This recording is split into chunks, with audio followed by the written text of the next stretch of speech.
विशेष अन्तर्वार्ता नेपालका लागि भारतीय राजदूतसँग लिइएको हाम्रा संवाददाता सुशील शर्माले। भारत एउटा ठुलो आर्थिक शक्ति बन्दैछ भन्ने सुनिन्छ। इन्डिया राइजिङको चर्चा आजकल जताततै छ। यो इन्डिया राइजिङ भन्ने कुराले नेपाल जस्ता छिमेकीका लागि के अर्थ राख्छ? Inevitably, it will have a very positive impact on the situation, the economic and developmental situation in Nepal also.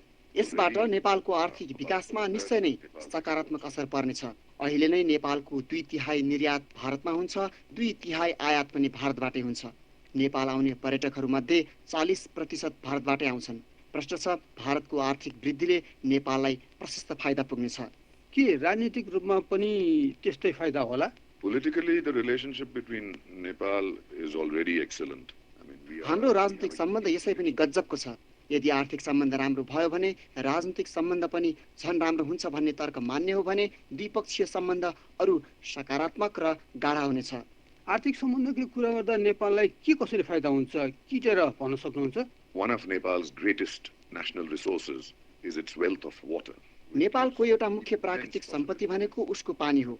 यसबाट प्रशस्त बिजुली निकाल्न सकिन्छ र सिँचाइ गर्न सकिन्छ। नेपालको बगलमा छ आर्थिक दृष्टिले उदयमान भारत, जो अहिले ऊर्जाका लागि अत्यन्तै प्यासी छ। नेपालले 5-6 हजार मेगावाट बिजुली उत्पादन गरेर भारतमा निर्यात गर्न सक्यो भने केही वर्षमै नेपालको प्रति व्यक्ति आय 7-8 गुणाले बढ्नेछ। तर पानी र बिजुलीको कुरामा पुरानो अनुभव राम्रो छैन नि। कोशी र गण्डकै कुरा गर्नुहोस् वा महाकालीको, नेपालीको अनुभव त तितो छ। अनि कसरी भविष्यका बारे चाहिँ आशावादी हुन सकिन्छ? I agree with you fully that the very natural advantages that accrue to both nations म तपाईको कुरा मान्छु कि विगतमा जलविद्युतको सम्भावनाको राम्रोसँग उपयोग हुन सकेन। यो कुनै प्राविधिक कारणले भएको होइन। नेपालका तर्फबाट अनावश्यक राजनीतिकरण गरिएकाले त्यसो भएको हो। तर दुवै पक्षले अहिले के महसुस गरेका छन् भने पहिला जे भयो भइहाल्यो, त्यो अब भुल्नुपर्छ र त्यस्तो गल्ती अब दोहोरिन दिनु हुँदैन। मलाई लाग्छ अब पुराना गल्तीहरू दोहोरिँदैनन्। दुवै पक्ष अहिले व्यापारिक र प्राविधिक हिसाबले कुनै राजनीतिक रङ नदिएर काम अगाडि बढाउन लागि परेका छन्। तपाईले नेपालका तर्फबाट अनावश्यक राजनीतिकरण गरिएको कुरा गर्नुभयो।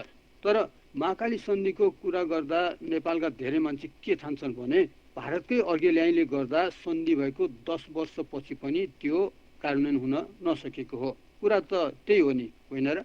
The reasons they have not taken off as yet is because of internal political developments in Nepal, the disturbances caused by the insurgency. होइन, यसको कारण त नेपालको आन्तरिक राजनीति हो, जस्तो कि माओवादी विद्रोह अनि सत्ता हातमा लिने राजाको कदम इत्यादि।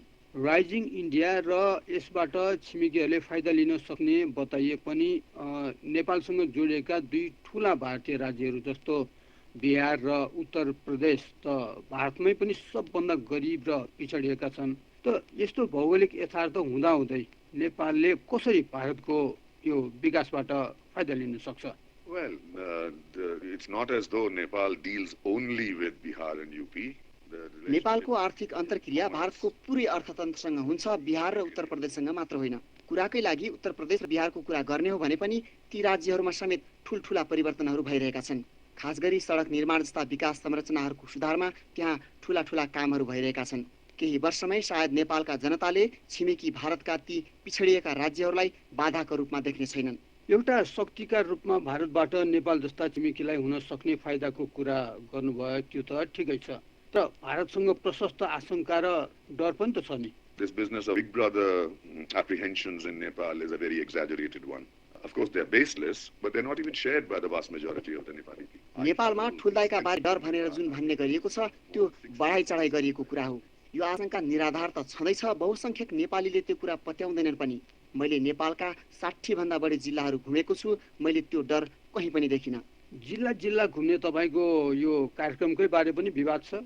I don't recall any such controversy. In fact, it is very humbling. मलाई त त्यस्तो कुनै विवाद भएको याद छैन।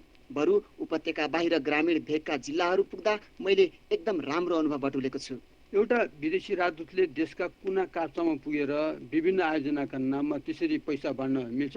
यो काम त अर्थ मन्त्रालय मार्फत पो गर्नु पर्थ्यो, होइन र?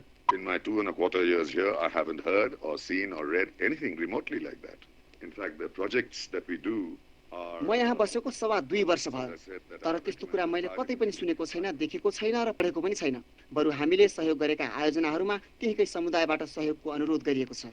कुनै त्यस्तो आयोजनाको नाम लिन सक्नुहुन्छ जसबाट समुदायको विकासमा अत्यन्त ठुलो योगदान पुगेको होस्? We were ourselves pleasantly surprised to learn that in the last 3 years alone, since these schemes started, यी आयोजनाहरू सुरु गरिएको 3 वर्ष यता गरिएको अध्ययनको परिणाम हेर्दा हामी आफैलाई पनि सुखद आश्चर्य भएको थियो। नेपालको 10% जनसङ्ख्या लाभान्वित भइसकेका छन्। अहिले 65 जिल्लामा 160 आयोजनाहरू सञ्चालित छन्, जसमा 20 अर्ब रुपियाँ लागेको छ। राइजिङ इन्डियाबाट प्राप्त हुने अवसरको कुरा गर्दा भारतका अरू छिमेकीहरूका तुलनामा नेपालले बढी अवसर कसरी पाउन सक्ला? नेपालका लागि राजदूत भएका नाताले के भन्नुहुन्छ तपाईँ?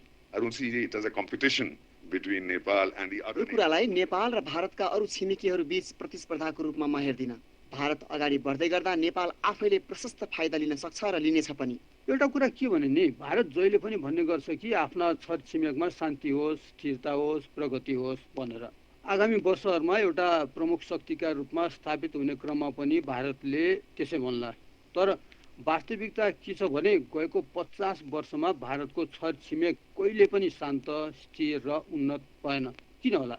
Yes, you're right. Our neighborhood has not enjoyed the kind of peace and stability. And हो, prosperity. तपाईले भनेको कुरा सही हो। हाम्रा छरछिमेक हुनुपर्ने जति शान्त, स्थिर र उन्नत भएनन्। हामी आशा गर्छौं कि यो स्थिति बदलिनेछ। द्विपक्षीय सम्बन्ध मार्फत होस् वा सार्क जस्तो क्षेत्रीय मञ्च मार्फत हामी जे गर्न सक्छौं गर्नेछौं। हामीलाई विश्वास छ भारतको प्रगति यो क्षेत्रका देशहरूले बाँड्न सक्नेछन् ताकि ती देशहरूको उन्नति र स्थिरतामा सहयोग पुग्न सकोस्। अनि विगतमा त्यस्तो हुन सकेन भने भविष्यमा मात्रै त्यस्तो हुन सक्छ भनेर कसरी पत्याउने? Through the greater connectivity, through better, more positive and more free बढी निकट रहेर, trade arrangements. बढी स्वतन्त्र र सकारात्मक क्षेत्रीय व्यापार प्रणाली स्थापित गरेर, नेपालमा भए जस्तै मानिसहरूको स्वतन्त्र आवागमन गरेर, राम्रो द्विपक्षीय सम्बन्ध कायम गरेर निश्चय नै यसले सकारात्मक परिणाम दिनेछ। यो क्षेत्रको अवस्थाको कुरा गर्दा यहाँ शान्ति, स्थिरता र प्रगति हुनुपर्छ भन्ने भारतको घोषित नीति भए पनि अघि भनिए जस्तै दक्षिण एसियामा न त शान्ति छ, न स्थिरता नै, न त प्रगति नै छ। के यो भारतको कूटनीतिक असफलता होइन? No, I wouldn't say that. You can't. Diplomacy and relations between countries. मलाई त त्यस्तो लाग्दैन। question of arithmetic. कूटनीति र देशहरू बीचको सम्बन्ध कुनै अङ्कगणित होइन। त्यसमा धेरै तत्त्वहरू, जटिल तत्त्वहरू मिसिएका हुन्छन्, खास गरी दक्षिण एसियामा।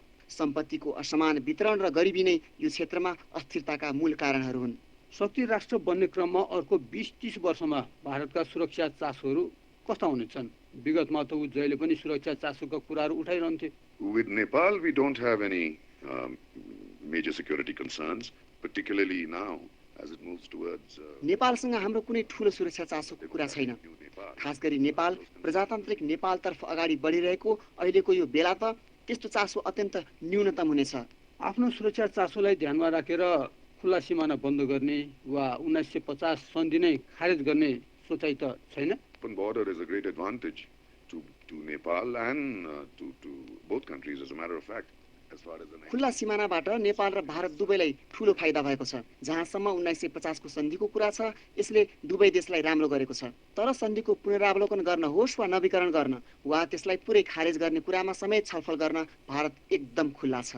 सन्धि भएको झन्डै 60 वर्ष पुगिसकेको छ, तैपनि यसमा कुनै परिवर्तनको खाँचो देख्नुहुन्न तपाईँ? Not really. My own analysis is that it has stood the test of time. But as I said, if there is a feeling that it should मेरो be आफ्नो विश्लेषण के छ भने यो सन्धिले समयको परीक्षा पार गरेको छ। तर समसामयिक स्थिति अनुरूप यसको पुनरावलोकन गर्नुपर्ने लागेको छ भने त्यसका लागि हामी खुल्ला मनले तयार छौं। अन्त्यमा एउटा उदीयमान शक्तिको आँखाबाट हेर्दा नेपालको भविष्य कस्तो देख्नुहुन्छ? Well, I see a very, very bright future for Nepal. If you look at all that potential and with wise governance. म नेपालको भविष्य एकदम उज्जवल देख्छु।